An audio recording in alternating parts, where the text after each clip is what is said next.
What's up, YouTube? This is Too Raw for TV.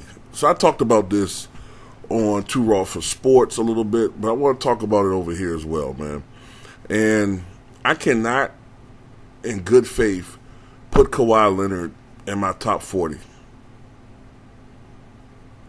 I can't do it. As a matter of fact, I really can't even put him in my top 50, man. And he had from a talent perspective, yes, he does belong up there from a talent perspective. That championship run that he went on with the Toronto Raptors is one of the greatest things I've ever seen. But I cannot, off of just one good season, off of one great postseason, put someone in a top 50 position where other players had to play consistently at a great level for season after season after season. Are injuries part of the game? Absolutely.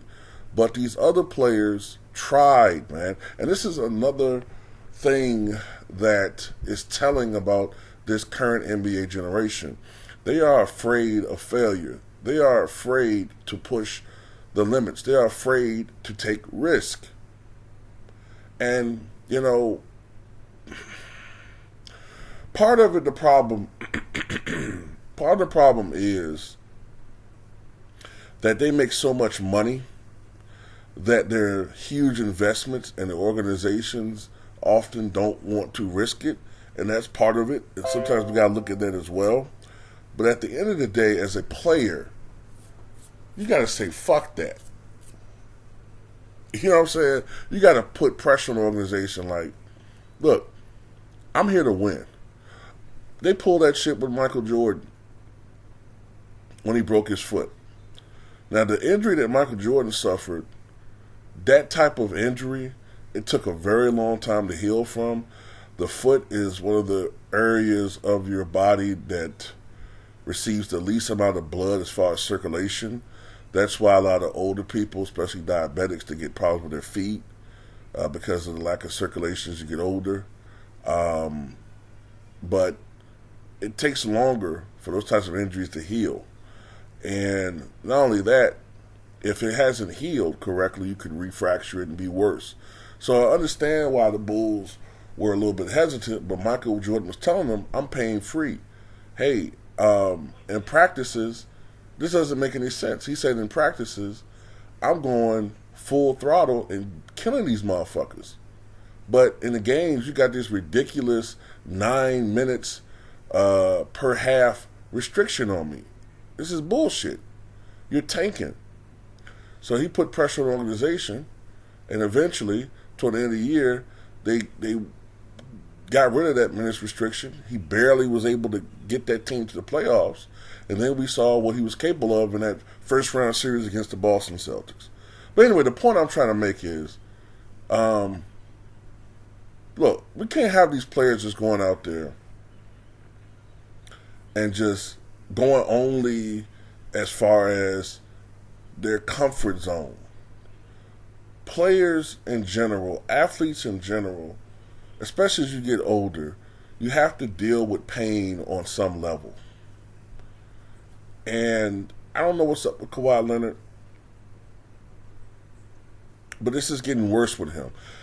It was the year before last, I did a video where I told you that Kawhi Leonard had missed, for his career, 31%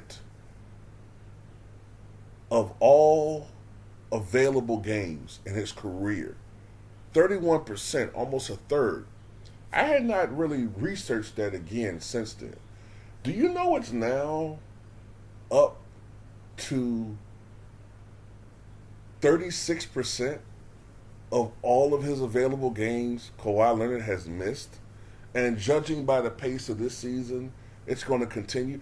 Do you know he's closing in on 4 out of every 10 games in Kawhi Leonard's career he wasn't available? 4 out of every 10 games in his career, damn near, Kawhi Leonard was not able to suit up. And you don't think that has any effect on the team, on their ability to win, on chemistry, on morale for the other players who are having their own injury issues, and they're out there playing.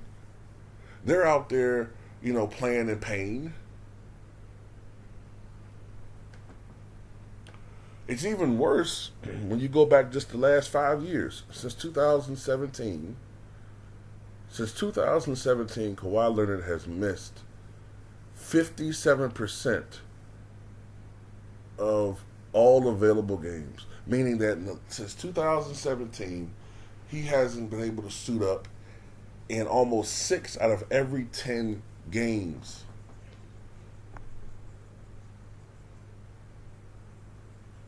I don't know about you, but in good faith, I can't put a guy like that in my top 50. I know he has the 2 championships and the 2 finals MVPs. But is he a Hall of Famer? Yeah, he'll be a Hall of Famer. But I'm gonna tell you something. I'm beginning to think maybe if this continues for the rest of his career, I never thought I would say this about Kawhi Leonard, but maybe he shouldn't even be first ballot.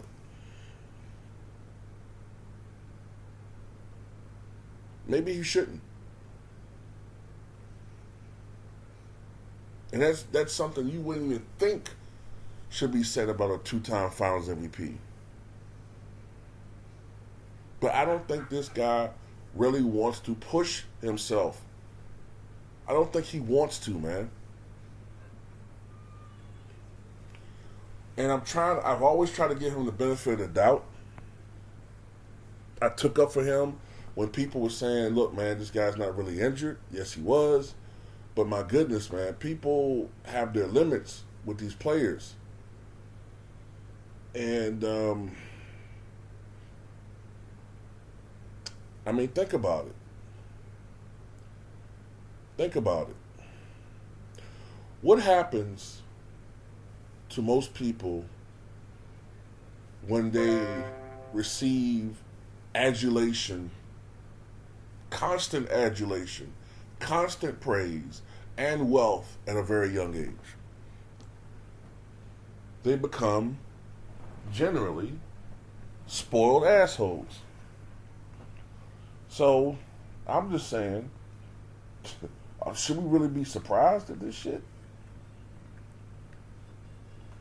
He's treated like royalty. He gets to do whatever the fuck he wants to do. He has his own personal plane. I believe the Clippers furnish his own. Was it the Clippers too? I know the Raptors did. They do everything. They bend over backwards for this guy, and yet he can't be available to play. So, I don't know. That's all I got to say about it. Tell me what you guys think.